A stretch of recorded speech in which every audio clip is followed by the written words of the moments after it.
नमस्कार. तुम्हाला माहीत आहे का आपल्या भारताची गंमत?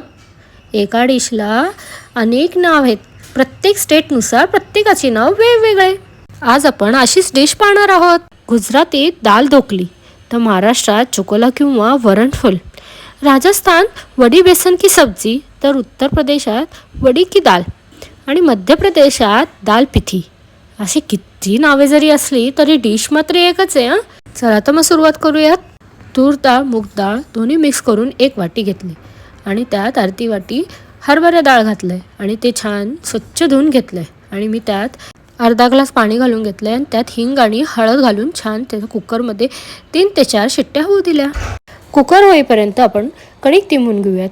मी 3 ते 4 पोळ्या होतील एवढ्या गव्हाचं पीठ घेतलं आहे. त्यात हळद, तिखट, धने पावडर आणि ओवा घालून छान आपण कणिक तिंबून घेतो आहे. आणि जास्त टाईटही तिंबायचं नाही आणि जास्त सैलही तिंबायचं नाही आहे. आपण जसं पोळ्यांना करतो आहे तसंच तिंबून घ्यायचं आहे. आता त्याला थोडा टाईम रेस्टला ठेवूयात.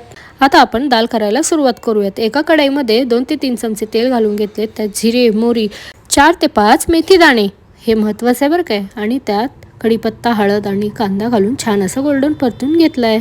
कांदा परततानाच मी मीठही वापरलं आहे. मीठ थोडंसं कमीच वापरायचं कारण आपण कणकेतही मीठ वापरलं आहे त्यामुळे. आता आपला कांदा असा गोल्डन असा परतून झालेला आहे. मग आपण त्यात आता ॲड करणार आहोत टमॅटो एकदम बारीक चिरलेले. त्याचा आपण ॲड करणार आहोत चिंच आणि गूळ. तेव्हाच ॲड करायचं आहे जेणेकरून त्याची टेस्ट त्याच वेळेस उतरली जाईल. आणि त्यात थोडंसं मसाले, धने पावडर आणि हळद ही मिक्स करून घ्यायचं आहे. छान आपण त्याला तेल सुटेपर्यंत परतून घेऊयात. आता छान त्याचा तेल सुटतोय तर आपण त्याच्यात ॲड करणार आहोत आता डाळ आपण घालून घेतल्यानंतर आपण रवीच्या साहाय्याने त्याला एकजीव करणार आहोत आणि थोडंसं पाणी घालून त्याला एक उकळी येऊ द्यात. डाळ आपण जास्त लिक्विडी करणार नाहीत आणि जास्त घट्टही करणार नाही आहेत. मध्यम ठेवणार आहोत. डाळला एक उकळी आली की त्यात आपण छान असं कोथिंबीर घालून घेऊयात. आता फळ करायला सुरुवात करूयात. एक मोठी चपाती लाटून घ्या आणि ते जाडही नाही आणि जास्त पातळही नाही, मिडियम साईजचं ठेवून घ्या. आणि मग त्याच्यात अशा मी चाकूच्या साहाय्याने शेप करून घेते. तुम्हाला ज्या शेपचा हवा आहे त्या शेपचा करू शकता.